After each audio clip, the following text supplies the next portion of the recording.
नमस्कार। इस नए और दिलचस्प विश्लेषण में स्वागत है।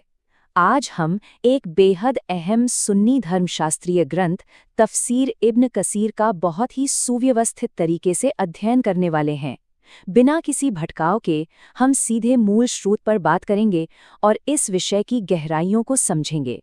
सामने जो तफसीर है वो अल्लामा इमाद उद्दीन इब्न कसीर द्वारा लिखे गए ग्रंथ की है। इसे कुरान की सबसे प्रामाणिक टिप्पणियों में गिना जाता है। आज का हमारा यह विश्लेषण खास तौर पर सूरह अज़-ज़ुमर के बहुत ही गहरे विषयों को डीकोड करेगा। इसमें मुख्य रूप से पूर्ण निष्ठा, सृष्टि में मौजूद ब्रह्मांडीय प्रमाण और मानव विश्वास के मनोविज्ञान पर ध्यान केंद्रित किया गया है। ठीक है, आइए इसमें गहराई से उतरते हैं। ये रहा हमारे आज के सफ़र का पूरा रोड मैप। हम इन 6 स्पष्ट चरणों से गुजरेंगे। द एब्सोल्यूट रियलिटी, मूर्ति पूजा के तर्कों का खंडन, सृष्टि में मौजूद ईश्वरीय प्रमाण, संकट और सुख में मानवता का व्यवहार, ज्ञानी बनाम अज्ञानी और अंत में पूर्ण निष्ठा और अंतिम निर्णय। यह एक बहुत ही तार्किक और बौद्धिक यात्रा होने वाली है। तो शुरुआत करते हैं पहले हिस्से से, द एब्सोल्यूट रियलिटी यानी पूर्ण वास्तविकता।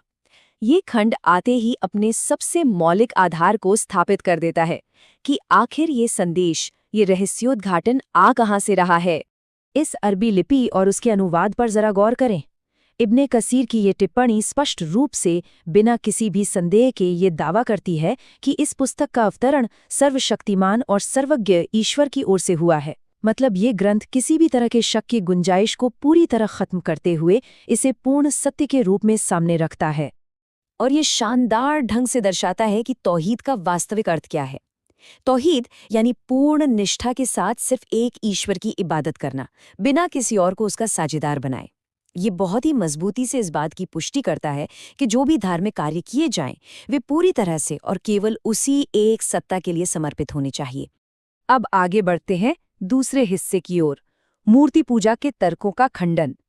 धर्मशास्त्रीय यात्रा के इस दूसरे चरण में हम उस ऐतिहासिक तर्क को समझेंगे जिसका उपयोग अक्सर मूर्ति पूजकों द्वारा अपने कार्यों को सही ठहराने के लिए किया जाता था। यहाँ ये विशेष ऐतिहासिक उद्धरण बहुत कुछ कह जाता है। हम उनकी पूजा केवल इसलिए करते हैं ताकि वे हमें अल्लाह के करीब ला सकें।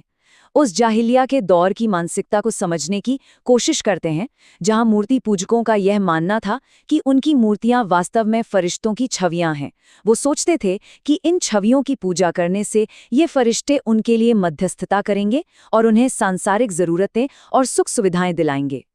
अब यहाँ इस पूरी तुलना में जो बात वास्तव में दिलचस्प है वो ये कि ग्रंथ इस तर्क को कितनी बारीकी से खारिज करता है। यह एक बिल्कुल स्पष्ट विरोधाभास प्रस्तुत करता है। एक तरफ वो सच्चाई है जहां फरिश्ते बेहद विनम्र और आज्ञाकारी सेवक हैं जो ईश्वर की अनुमति के बिना कुछ नहीं करते, और दूसरी तरफ वो झूठी मान्यता है जिसमें उन्हें स्वतंत्र रूप से वरदान देने वाले मध्यस्थ मान लिया गया था। यह सीधे तौर पर बिचौलियों की इस धारणा को पूरी तरह नकारता है। इसके अलावा यह टिप्पणी ईश्वरीय संतान होने के विचार का भी कड़ाई से खंडन करती है। यहाँ जो वाक्य संरचना इस्तेमाल की गई है वो पूरी तरह शर्तिया है। यह दर्शाती है कि यदि ईश्वर कोई संतान चुनना चाहता तो वह जिसे चाहता चुन सकता था, लेकिन ऐसा होना असंभव है। इसका सीधा सा उद्देश्य ऐसे दावों के पीछे के अज्ञान को उजागर करना है। चलिए अब आते हैं तीसरे बिंदु पर, सृष्टि में ईश्वरीय प्रमाण। अब हम सिर्फ धर्मशास्त्रीय खंडन से थोड़ा आगे बढ़कर उन ठोस, दृष्टिगोचर और वैज्ञानिक प्रमाणों की ओर बढ़ते हैं जिन्हें ये ग्रंथ अपने दावों के समर्थन में प्रस्तुत करता है। देखिए, यहाँ ब्रह्मांड के संपूर्ण नियंत्रण की बात की गई है। दिन और रात का ये निरंतर, तेज और बिना रुके होने वाला बदलाव, और सूर्य और चंद्रमा का अपने अपने तय समय के लिए चलना, ये कोई सामान्य घटना नहीं है, बल्कि एक अत्यंत व्यवस्थित और रहस्यमयी चक्र है जो सीधे तौर पर एक सर्वोच्च नियंत्रक की ओर इशारा करता है। अब ब्रह्मांड से थोड़ा आगे बढ़कर मानव जीव विज्ञान पर इस ग्रंथ की टिप्पणी को देखते हैं। ये बताता है कि इंसान का निर्माण अंधकार के 3 आवरणों में होता है। प्रारंभिक विद्वानों ने इसे बहुत ही सटीकता से परिभाषित किया है। पहला, गर्भाशय का अंधकार। दूसरा, प्लेसेंटा या गर्भनाल का अंधकार जो बच्चे की रक्षा करता है। और तीसरा, माँ के पेट का अंधकार। ये अवलोकन अपने समय के हिसाब से यकीनन बेहद सूक्ष्म और हैरान करने वाला है। आइए आगे बढ़ते हैं और देखते हैं कि यह कैसे विकसित होता है। नंबर 4, संकट और सुख में मानवता का व्यवहार। ब्रह्मांडीय और जैविक प्रमाणों से आगे निकलकर अब यह ग्रंथ उस सार्वभौमिक मानव मनोविज्ञान पर बात करता है जिससे हम सभी आसानी से जुड़ सकते हैं। ये मानव स्वभाव का एक बहुत ही सटीक और गहरा विश्लेषण है। ग्रंथ कहता है कि जब इंसान पर कोई भारी विपत्ति या संकट आता है तो वो पल भर में अपने सारे बनाए गए मध्यस्थों और मूर्तियों को भूल जाता है। उस समय उसकी पुकार सीधे और पूरी ईमानदारी के साथ सिर्फ अपने रचयिता की ओर जाती है। वो पश्चाताप करते हुए केवल एक ही सत्ता को पुकारता है। और यही वो मनोवैज्ञानिक द्वैतवाद है जिसे समझना बहुत जरूरी है। एक तरफ दुख के समय में पूर्ण समर्पण और पश्चाताप है, लेकिन दूसरी तरफ जैसे ही सुख और आराम मिलता है, इंसान की प्रवृत्ति सब कुछ भूल जाने की होती है। वो फिर से ऐसे प्रतिद्वंदी या साझीदार खड़े कर लेता है जो उसे सच्चे मार्गदर्शन से भटका देते हैं। ये मानव मन की चंचलता को बहुत ही स्पष्ट रूप से सामने लाता है। अब आते हैं नंबर 5 पर, ज्ञानी बनाम अज्ञानी। उन लोगों के बीच एक बहुत बड़ा वैचारिक अंतर है जो सुख के समय में सब कुछ भूल जाते हैं और वे जो हमेशा जागरूक और दृढ़ रहते हैं। इस ग्रंथ में आज्ञाकारिता के भौतिक प्रकटीकरण का भी उल्लेख मिलता है, विशेष रूप से रात के गहरे सन्नाटे में प्रार्थना करना, झुकना और खड़े रहना। इसे आना अल लैल कहा गया है। ये केवल एक शारीरिक क्रिया नहीं है, बल्कि यह डर और आशा, इन दोनों महत्वपूर्ण भावनाओं के बीच एक गहरा संतुलन बनाने की स्थिति है।